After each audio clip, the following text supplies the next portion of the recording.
Hello and welcome to the Scholar Circle, scholarcircle.org. I'm Maria Armoudian. In this hour, democracy has eroded in the United States. What are the causes of the erosion and what can be done to stop it? Doug Becker explores. I'm Doug Becker. For several years, democracy has faced challenges in the United States.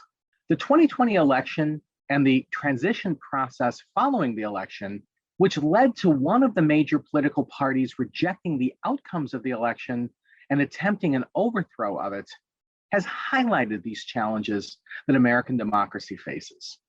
On today's show, we will explore the threats and challenges to democracy and ask, is American democracy at risk? If so, what must be done to address and redress some of these threats? Our panel today is Jakob S, Stanley Research Professor of Political Science at Yale University. He's the co-author of American Amnesia, How the War on Government Led Us to Forget What Made America Prosper, and a 2010 bestseller, Winner Take All Politics, How Washington Made the Rich Richer and Turned Its Back on the Middle Class. And his co-author is Paul Pierson. Sigal Ben-Porath, a professor of education in the Education Division of the Graduate School at the University of Pennsylvania. She also holds a secondary appointment in the Department of Political Science and is the author of Free Speech on Campus and Citizenship Under Fire, Democratic Education in Times of Conflict. Martin Gilens, Chair of the Department of Public Policy and Professor of Public Policy, Political Science, and Social Welfare at UCLA's Luskin School of Public Affairs.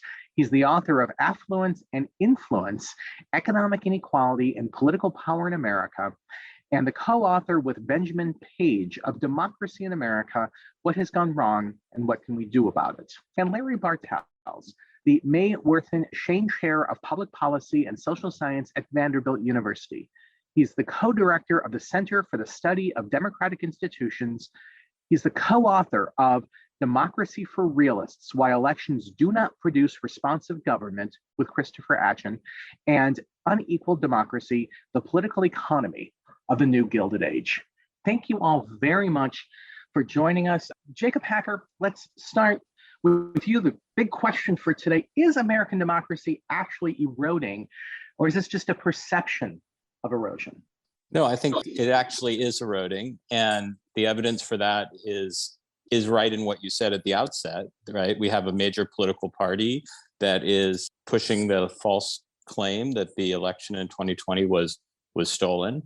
But I think the problems that our democracy faces go much deeper than the recent series of events that we all know about. Over the last generation, as Marty has written, we've seen rising inequality, and Larry has written about this too.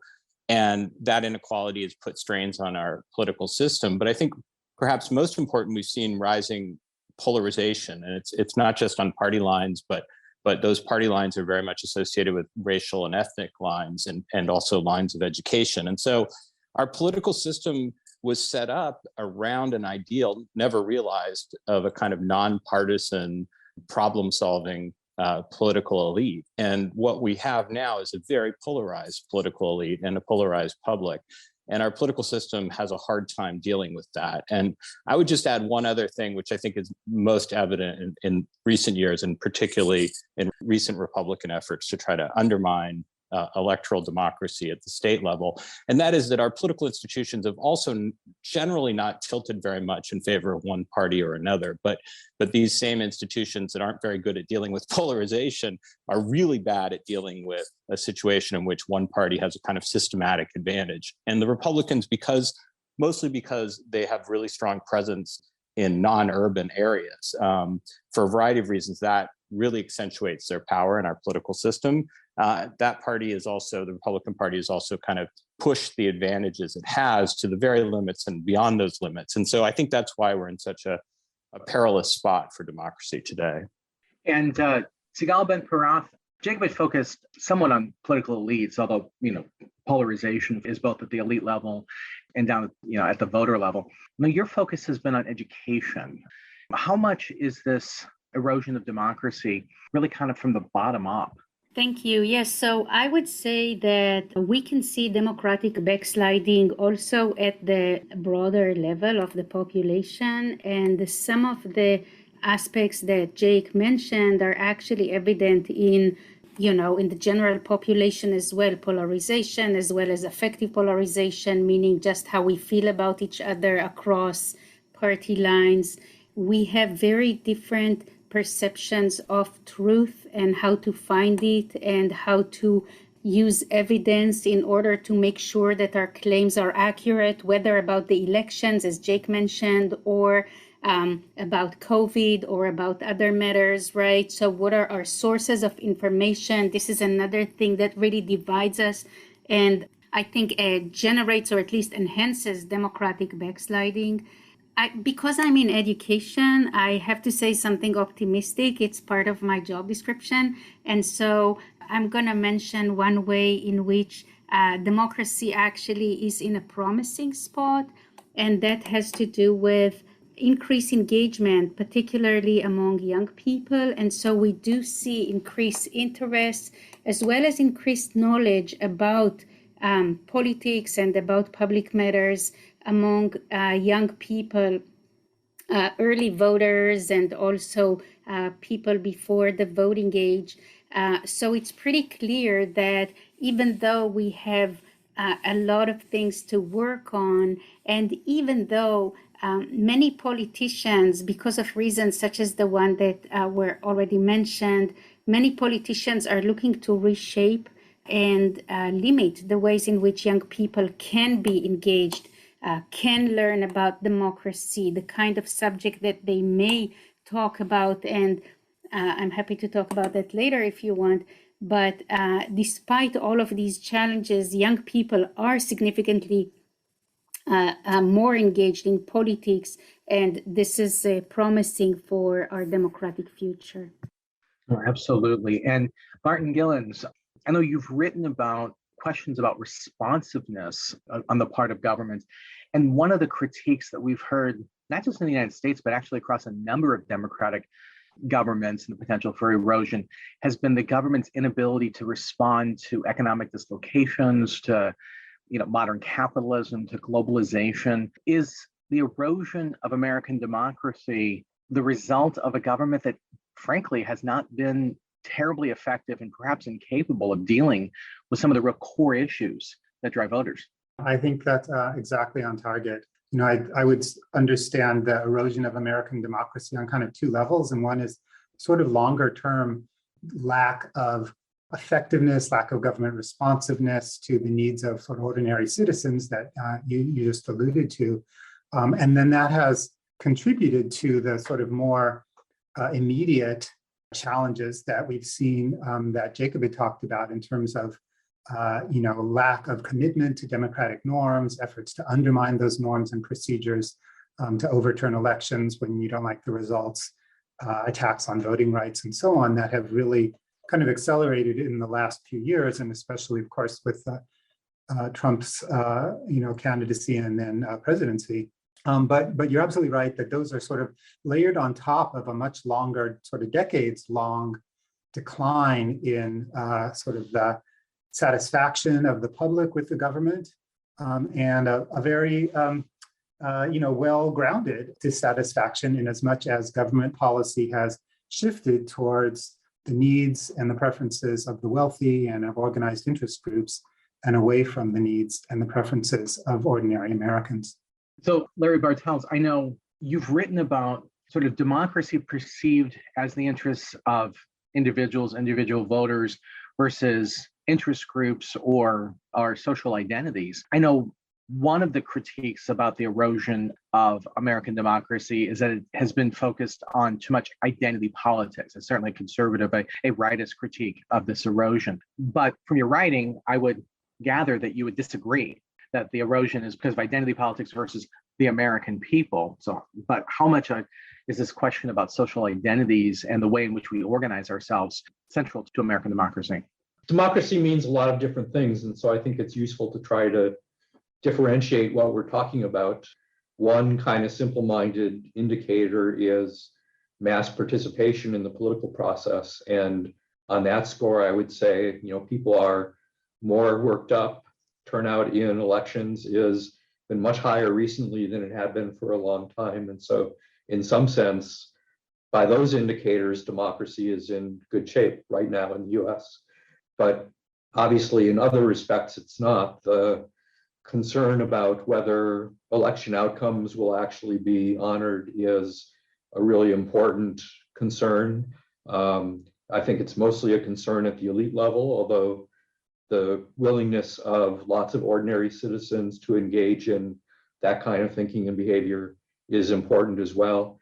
And there, I think identity politics is an important part of what's going on. If you think about why it is that people are seemingly willing to set aside democratic procedures and democratic values, the first thing I would say is there's a lot of that all the time in mass publics, especially. Often we don't see it because those aren't live issues in the political debate at most times in recent American history, at least.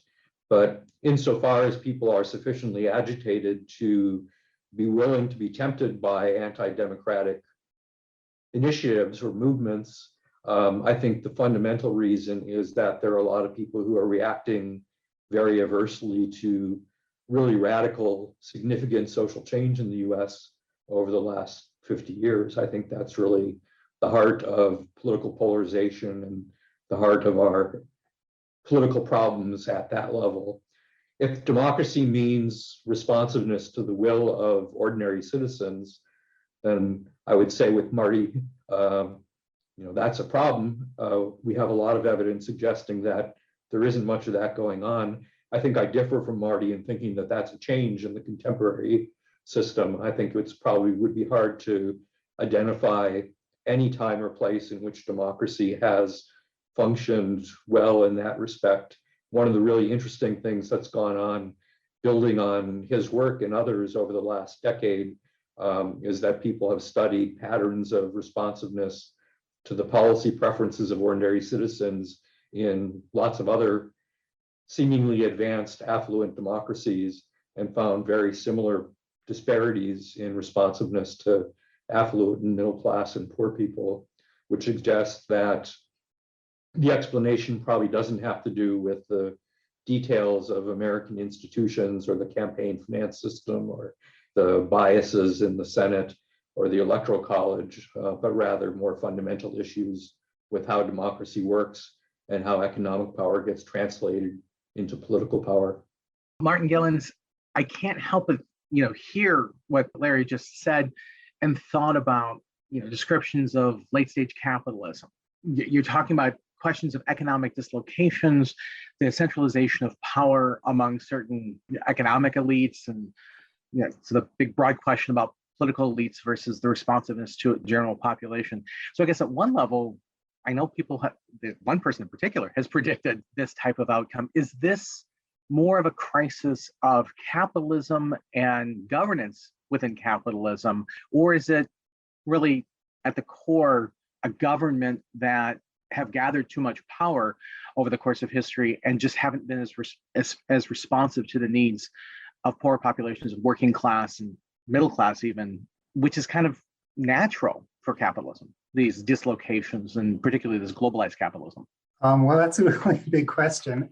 I do think that there are sort of global developments within capitalism and technology and trade and so on, which do put sort of pressures on all democratic countries. But they've responded, different countries have responded in different ways.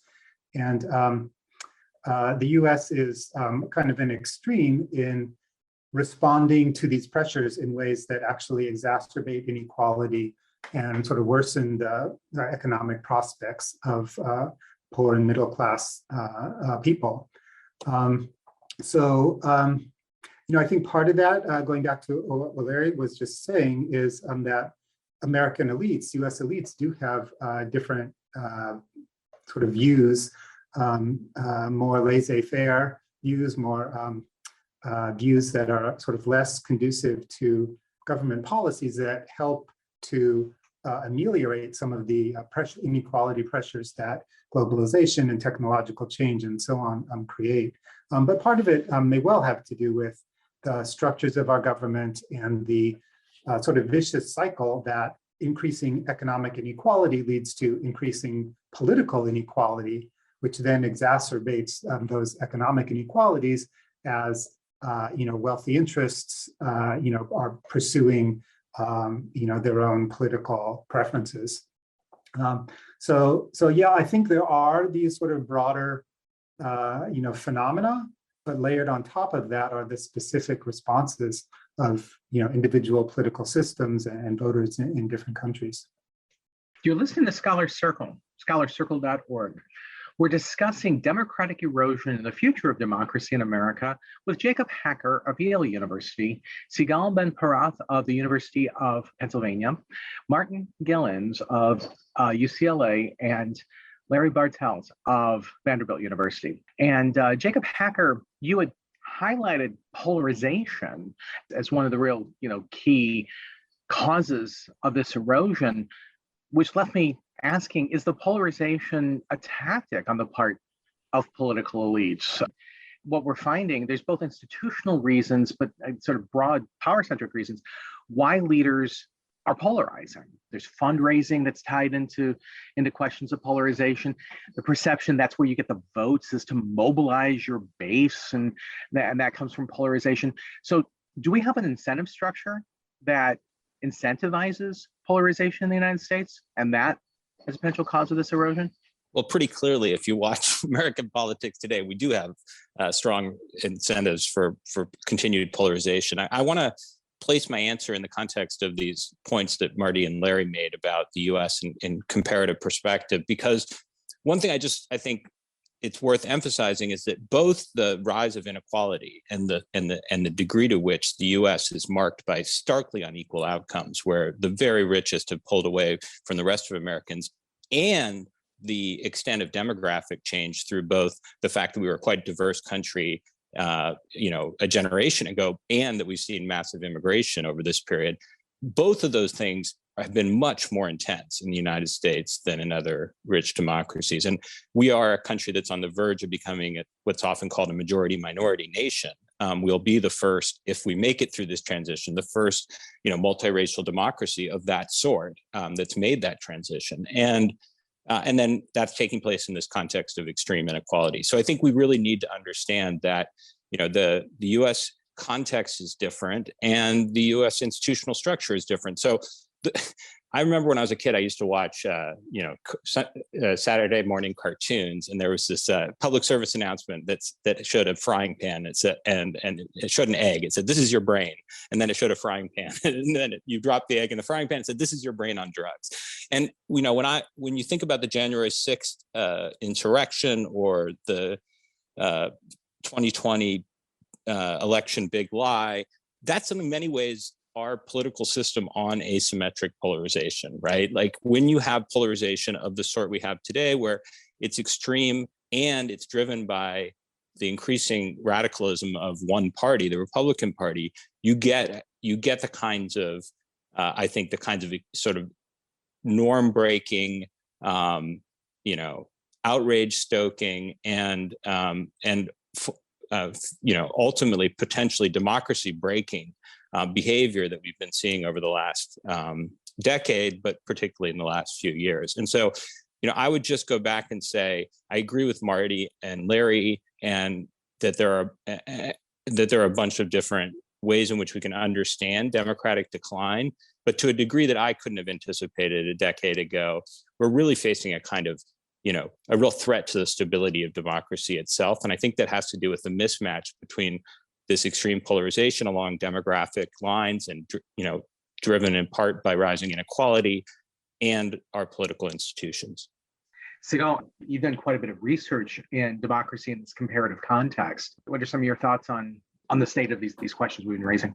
Thank you. So I would say, particularly in the American context and following on Jake's comments, I think one way in which institutionally we are continuing to exacerbate inequalities is really in the access to opportunity that schools provide to people from diverse class and ethnicity and race backgrounds.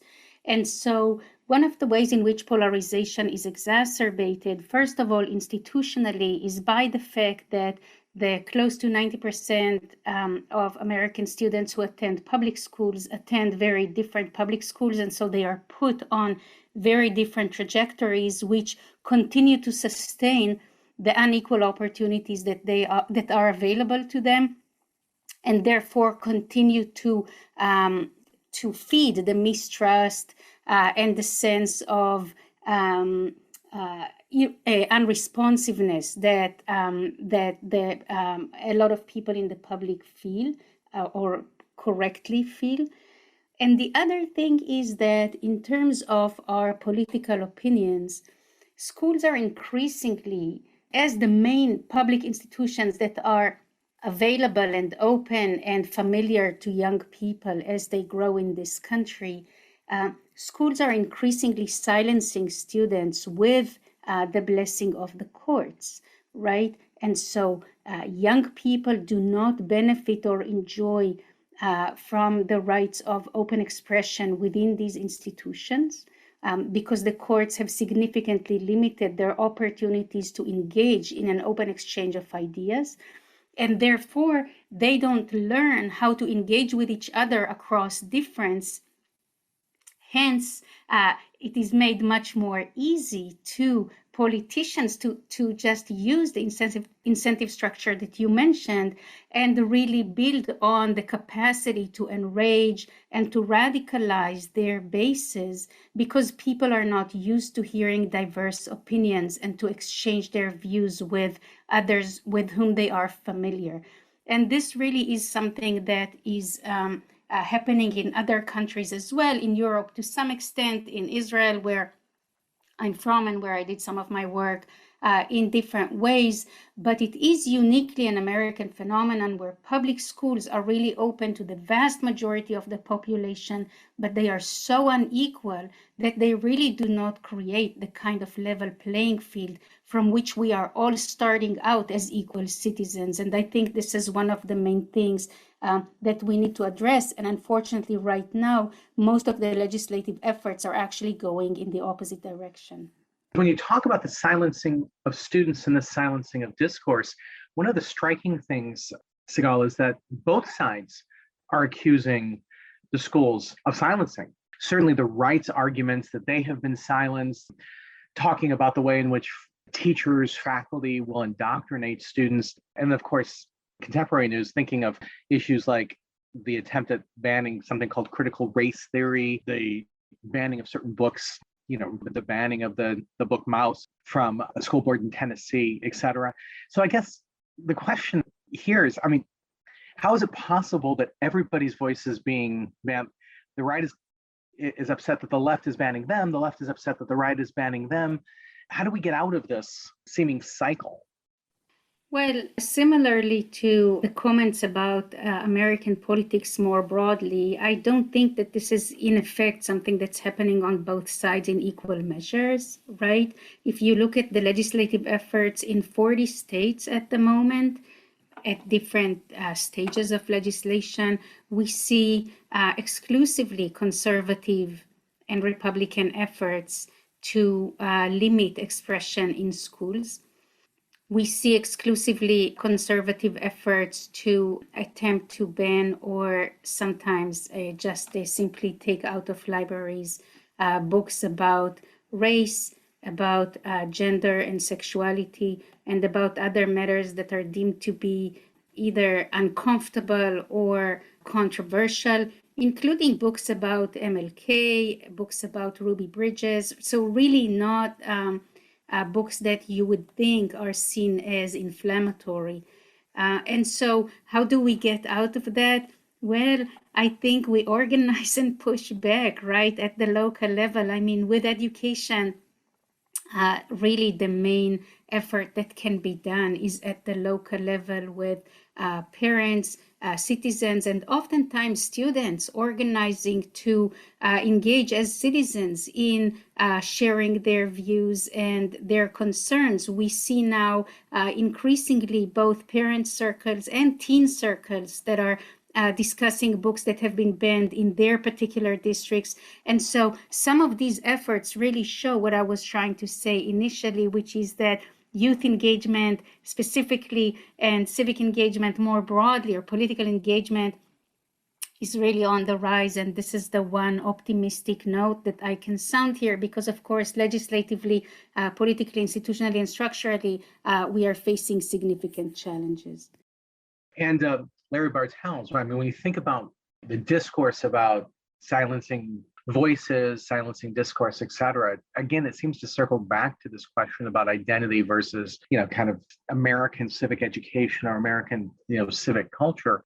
I guess one of the real challenges here is there's a lot of people participating, which sounds more democratic, but we're concerned about the erosion of democratic norms. What is the best way to address that reality? I don't think what we're saying is we need more people to participate. We might be saying we need fewer people to participate, or at least figure out a way to elevate the discourse where we're focused on democratic norms, or at least the participation as a way to reinforce democratic norms, rather than some of the participation that we're seeing now, which is decidedly challenging those norms. What's the best way to try to promote that? One of my favorite political thinkers is Arthur Bentley, and one of his insights was that politics is always a power struggle, and it's convenient and sometimes a reasonably good approximation to imagine that that struggle is going to go on through the electoral process. But people's attachment to the electoral process itself in the abstract, or to that family of democratic values, is never all that strong. And when their fundamental identities and interests are challenged, or at least when they perceive them to be challenged, they're going to do whatever they can find to try to protect themselves.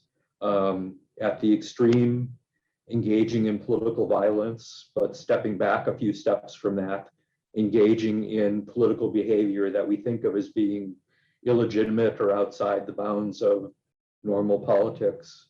And for those of us who don't feel like our fundamental values are being challenged, that's illegitimate and frightening, and we condemn it, but we probably should not be surprised by it.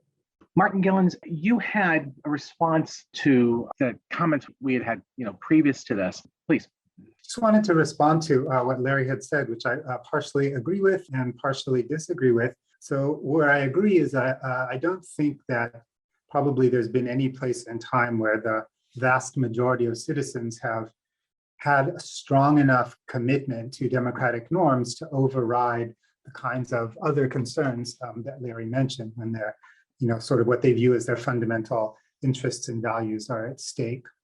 Having said that, I do think that, not only are politics, generally speaking, but especially the threats to democracy that we've seen recently are an elite-led phenomenon.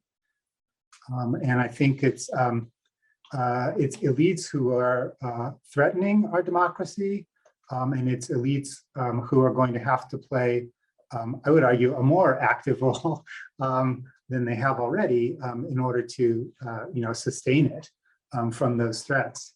And I think it's a situation where it doesn't take a majority of the public to kind of abandon democracy for our institutions to be eroded or our sort of electoral processes to be undermined. It only takes a willingness of people to kind of look the other way, despite their preference for, maintaining democracy, their, belief in the Constitution as being of, great value and so on. But if elites take the lead in undermining those processes, then I think that's really where the danger lies. And we see it perhaps because of the media environment that we live in, a lot of attention to not just elites, but sort of ordinary citizens. And surely there are, as we saw on January 6th, for example, plenty of ordinary citizens who are willing to kind of take up that banner of overturning elections and undermining, democratic norms. But nevertheless, they're a very small portion of the American public. And, I just want to sort of provide that kind of perspective that this is not sort of a mass phenomenon of abandonment of democracy, but it may be elite-driven within a context of a sort of lack of sufficient concern that ordinary citizens would balance their sort of democratic commitments against their other sorts of values that they have.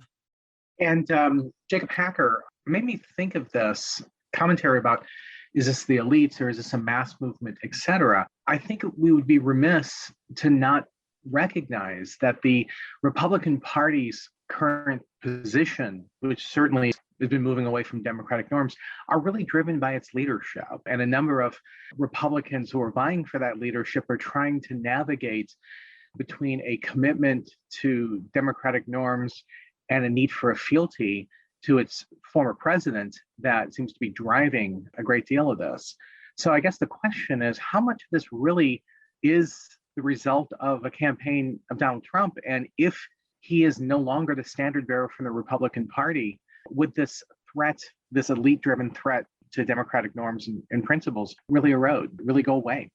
Well, I think you put your finger on it by saying that this is really, and Marty also said that this is really driven by elite strategies. That's not to say that there isn't a substantial share of Americans who strongly supported Donald Trump and believed that the election in 2020 was stolen despite all evidence. But we're talking about a minority of the electorate, and thus, thus a real minority of the American population.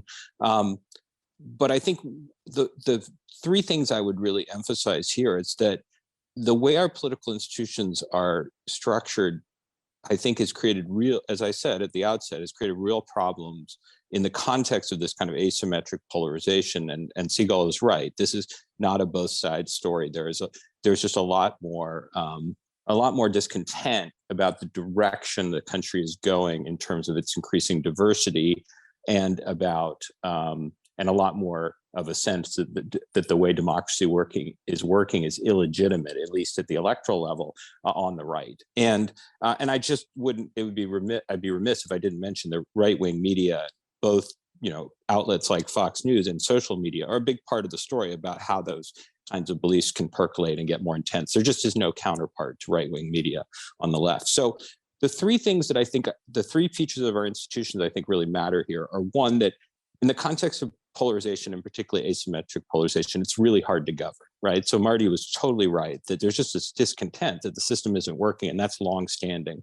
Trump, and in direct answer to your question, Trump is really a symptom of that sense of discontent. But then, of course, he's added greatly to the problem and brought a kind of more direct threat to our democracy in his behavior, and both in and out of office. And then the two other things I would just mention are the Republican Party doesn't need a majority to hold and gain and hold power in our system, because of as I said before, the system is tilted against urban or metro areas. The Senate has 2 senators per state. So Republicans have been able to consistently capture majorities, or repeatedly capture majorities in the Senate without a majority of votes in Senate elections in the country. The Electoral College means that the president can be elected without a majority of the popular vote, and that's remarkably happened twice since 2000. And then I'll just mention something that I think is less recognized, but it's becoming more recognized, which is just that if you're an urban-oriented party like the Democratic Party, it's much easier for your opponents to gerrymander districts to concentrate voters, to reduce the sway of voters who metro/urban voters. So as I said before, that's leading to this sort of third problem of cumulative partisan advantage that is self-reinforcing. And that's what we see, I think, now, using the very decentralized electoral system we have to change electoral laws, to restrict access to the ballot, or to more aggressively gerrymandering. There's also a cumulative partisan advantage in the Supreme Court, right? How do we have a 6-3 conservative majority when we have best for Republicans a 50-50 nation? Well, we have it because of the tilt of the Senate and because we've had two presidents elected since 2000 without a majority of the popular vote. So two Republican presidents. So I don't want to go on, but I just want to emphasize that I really do think we can't simplify this down to, is it voters or is it institutions? It's the interplay of voters and institutions through the way our party system works and the elite strategies that are emerging in this particular context. And Martin Gilens, now what gets me thinking here is we have the perception in the United States that one political party is reformist, if not looking to have fairly drastic change, particularly on the economic level. In 2016, Donald Trump campaigned on some pretty dramatic changes economically. And the Democrats, the perception was that they were defending the current order and had to try to defend that position. It seemed to replay in 2020 that the Democrats were defending the current system, Republicans were attacking it, and certainly President Trump's attacks against the democratic norms would be a weakness of that approach. But we still have the perception Republicans want to reform your relationship with your job, your government's responsiveness, and the Democrats seem to want to maintain that. So at one level, I guess this is a strategic question. Shouldn't the Democrats try to adopt a much more of an ideology that might question the relationship between government and the economy and those questions of elites? And secondly, just as a note, one is political rhetoric and one is reality. It's not that the Republican Party, even under Trump, had a fundamental alteration of the relationship between economic elites and the political system, but they did a pretty masterful job of projecting an image that they were. I completely agree. I think for all of Trump's failures and shortcomings, he was masterful at tapping into some of these populist sort of themes, which have frankly been, open for, an open opportunity for both Democrats and Republicans. So, ever since, well, I would say probably going back to Carter, but the Democrats have embraced a sort of neoliberal, free trade, deregulatory kind of agenda, which has worked, pretty well for American businesses, and not particularly well for ordinary Americans, for American workers. And we've seen that in sort of the nature of the trade policy that's been adopted, among other things. And Trump, came in as the champion, in part, at least as the champion of, workers and talking about, reforming trade policy and so on. And of course, that's not what he did when he was in office. His, major electoral achievement was quite a regressive tax policy, which was quite unpopular also. So I think there's a huge gap there between the reality and the rhetoric certainly in Trump's position. And that was possible in part because he was an outsider to the Republican establishment. And he was able to sort of adopt policies, at least rhetorically, that went against traditional Republican positions, and that did have this kind of populist appeal. We could see the same thing on the left with Bernie Sanders and sort of progressive wing of the Democratic Party, which has adopted also the kind of more sort of progressive populist positions. The system isn't working, we need to change it, putting forward within the sort of existing system, at least more sort of dramatic assistance for citizens, whether it has to do with funding for education, public education, or help for families, healthcare, and so on. And these have been traditional Democratic priorities. The American people tend to be much more supportive of those policies. But the truth is that Democrats haven't delivered nearly as much as their the progressive wing's rhetoric, at least, would suggest. And that's for a variety of reasons, including some of the things that Jacob mentioned about the sort of systemic tilt toward the Republican Party, which has been so evident in the Democrats' struggles since Biden came into office, where they have a very slim majority that can be undermined by even now one senator who opposes any legislation So yeah, would the Democrats be better off, to sort of answer your question, if they'd adopted, more of a position of we're going to reform the system in these fundamental ways? It's hard to know. It could very well be. I mean, my view, I think I'm consistent with Larry's work here, is that the public has a good sense of what their values are, but not much of a sense of what kinds of policies would best advance those values. And if democratic elites were to sort of effectively channel the sort of broad preferences of the majority of voters for, a more egalitarian and a more sort of helpful and responsive government, would they be better off electorally? Maybe they would. It's hard to know. And you're listening to Scholar Circle, scholarcircle.org.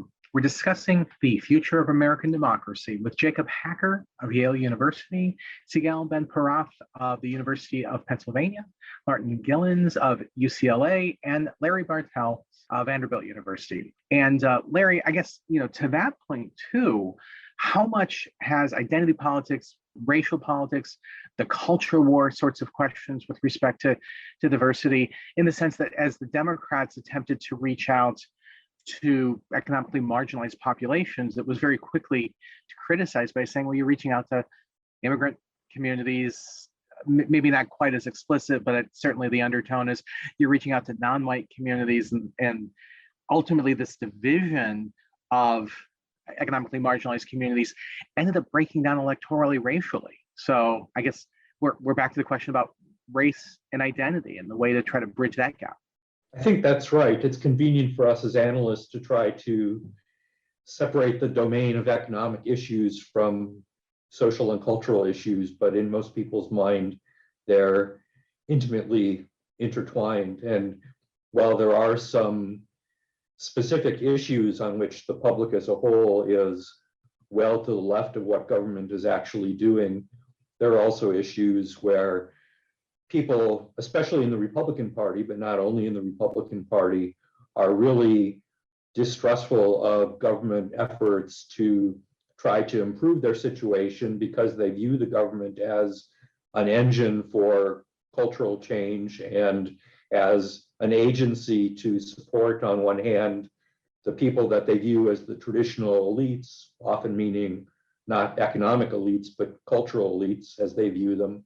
And on the other hand, people that they view as undeserving in one way or another of government support. And so the issue of opportunity, the kind of concerns about the welfare system that Marty's written about, I think loom very large in how people think about these issues and how they respond to them. Overall, the Republican base is certainly still well to the right of the Democratic base and of the population as a whole. So I don't think we can explain Trump's success in terms of a kind of populist economic agenda. Sigal, we've talked about different potential ways to think about the electorate, whether it be kind of a class or economically marginalized or some of the different cultural issues. You've highlighted the generational issue here. That's certainly the hope you're drawing on the future of democracy is coming from younger populations. And so I guess part of the question is it fair to describe that younger populations are just more committed to democracy, certainly are much more likely to be more to the left than older populations? And the way that's kind of played itself out, both with the political parties, and I also think about policy proposals like, should we spend money to insure Medicare or for Social Security or the child tax credit versus writing off student debt? And so from a political perspective, how much are the generational differences really what's defining differences in the American electorate? Well, I think there are clear generational differences in some of these matters, and I actually think they relate back to your question earlier about culture and identity and race. I think while it's not evident to me that younger generations are on a trajectory to be more progressive or, to have different partisan affiliations in the way that you describe, We oftentimes see people becoming more conservative as they age. And so the current generational difference is not something that I would necessarily bank on if I were, running the Democratic platform for some odd reason. But what I would say is that there is a clear difference in generational commitment to a diverse representation of voices, right? So there is way more tolerance, and even more than that, acceptance and embracing of diverse perspectives among young populations. People are more willing to listen to others across racial and ethnic lines, across gender and sexuality lines, than people in older generations. And while this represents some rift sometimes in the culture wars or in the way campuses are represented, often for political reasons, in my view, this is a very promising sign that these issues are actually going to ebb. They're not going to be as significant as these young people grow up, because I don't think people of the younger generation today will become less accepting of diverse identities as they grow. I think this is something that can stick even as other policy preferences or political affiliations can still evolve. And one other point, I don't think necessarily policies like Medicaid, etc., are going to be central to this process, but climate is actually going to be an important issue in the generational reconfiguring of acceptable policies. And so these two issues, the issue of identity and the issue of climate, I think are represented much more significantly in the younger population. And, it's hopeful for me. I don't know that it's necessarily hopeful from the broader democratic perspective, right? Because when you look at surveys, young people, can be seen to have that, a wide range of views about democratic principles, values, and institutions. And so you cannot necessarily say that they're going to be more committed to upholding core democratic values. I think they are questioning what are the core democratic values, what good are they for our generation, and so I think these issues are going to remain under consideration for younger people, even as some of the identity and culture issues are going to evolve as they grow. And Larry Bartels, do you have a reaction? Yeah, I think this generational perspective is a really important one to keep in mind as we think about where we are and where we're going. In a sense, the intensity of feeling on the right, I think, has a lot to do with the sense that they have that they're on the losing side of this long-term social and cultural change. And, in international relations, people worry about managing declining powers and trying to get through those kinds of power transitions with as little threat of war and violence as possible. And I think we're really in the same kind of situation domestically, that we're trying to manage this huge social change in a way that provokes as little violence and disruption to the system as possible. But it's hard to doubt that the transition is coming. Jacob said at one point, if we get through this, one way or another, we're going to get through it, and we're going to be a very different country 30 years from now than we are now. And Jacob, are you optimistic or pessimistic about where this is all going? Well, I think that Sigal and Larry kind of showed the two sides of the picture really well. So my short-term picture is pretty bleak. I think we're given something we haven't mentioned at all, the continuing dislocations of the pandemic, and given the reality that incumbent presidents' parties get creamed in midterm elections. And I could add a bunch of other things that have dragged down the Democrats, most notably the one that Marty mentioned, which is it's extremely difficult for them to achieve some of their key priorities. And given all that, right, the short-term prognosis is not very good. And, the changes that are taking place at the state level, we can overstate them, but they're not good for democracy either, right? Efforts to restrict access to the ballot and to reduce the likelihood that younger and non-white voters will be able to vote, and then efforts to gerrymander to try to hold on to power, even for Republicans to try to hold on to power, even when they're losing the population as a whole over time. So the way I think about it is kind of like we're in a dark tunnel and we see a light up ahead. And what we don't really know is whether that light is the end of the tunnel or a train barreling toward us. And I agree with Larry that in some sense we will find out and we will get through it, but it could be a lot more painful if it's a train of really serious democratic backsliding barreling toward us. Let me say one thing that I think Sigal said already, and I think it's really important, is that this we shouldn't overstate the degree to which this is in the hands of voters, but it is really important to recognize that a lot of this is happening at the local level, and that in addition, protests have a big effect on politics at the state. All forms of participation, but protest has been shown to have a big impact at the state, local, and especially national level. And so I think it's really important to stay engaged with these issues and recognize that that there's a lot of value in our democracy, and there's a lot of people who are concerned, and that we really need to try to sort of get through this dark tunnel together. And that's what makes me hopeful, is the sense that we have ideas for how to solve some of these problems. As Marty has written, and Larry and Sigal have all written about things we could do in the level of education and political reform and so on. But we're going to have to work really hard to get there. And Martin Gilens, we have about 60 seconds left. I'll give you the last word.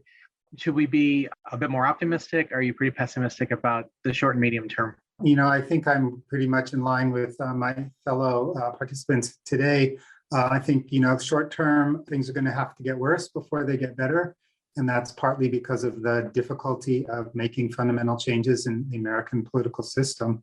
I kind of look back to the Gilded Age in the early decades of the 20th century as being sort of the closest parallel in our history, when we had a very dysfunctional government, huge levels of economic inequality, and so on.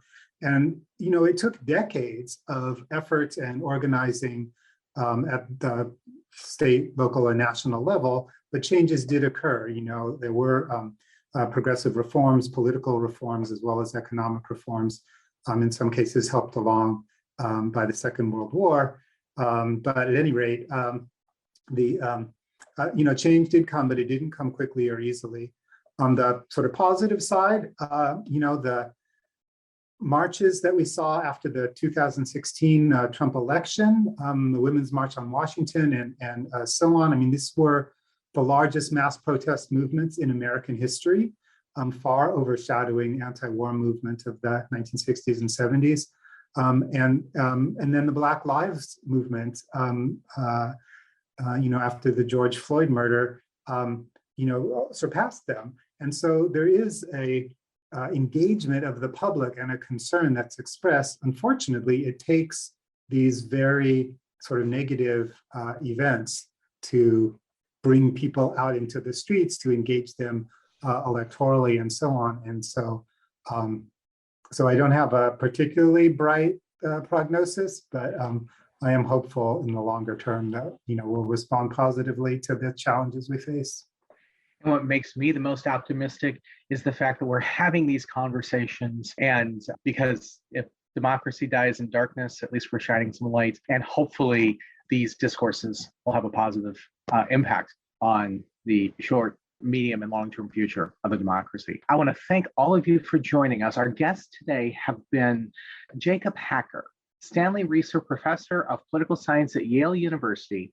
He's the co-author of American Amnesia, How the War on Government Led Us to Forget What Made America Prosper, and a 2010 bestseller, Winner Take All Politics, How Washington Made the Rich Richer and Turned Its Back on the Middle Class. And his co-author is Paul Pierson.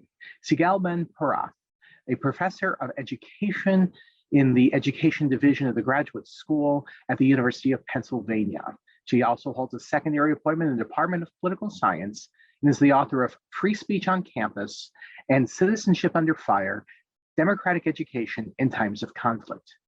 Martin Gilens, chair of the Department of Public Policy and professor of public policy, political science, and social welfare at UCLA's Luskin School of Public Affairs. He's the author of Affluence and Influence, Economic Inequality and Political Power in America, and the co-author with Benjamin Page of Democracy in America, What Has Gone Wrong and What Can We Do About It? And Larry Bartels, the May Worthen Shane Chair of Public Policy and Social Science at Vanderbilt University. He's the co-director of the Center for the Study of Democratic Institutions. He's the co-author of Democracy for Realists, Why Elections Do Not Produce Responsive Government with Christopher Atchen, and Unequal Democracy, The Political Economy of the New Gilded Age. Thank you all very much for joining us. And that's it for today's program. Thank you for listening. The Scholar Circle is hosted by Doug Becker. Its managing producers are Ankina Agassian and Melissa Chifrin. Sed Dongre is our webmaster and assistant producer. Our archives are at scholarcircle.org, and our podcasts are on Apple and Google Podcasts and iTunes. Please follow us on @ScholarCircle or me @Armoodian and join our Facebook page. I'm the founder, anchor, and occasional host, Maria Armoodian.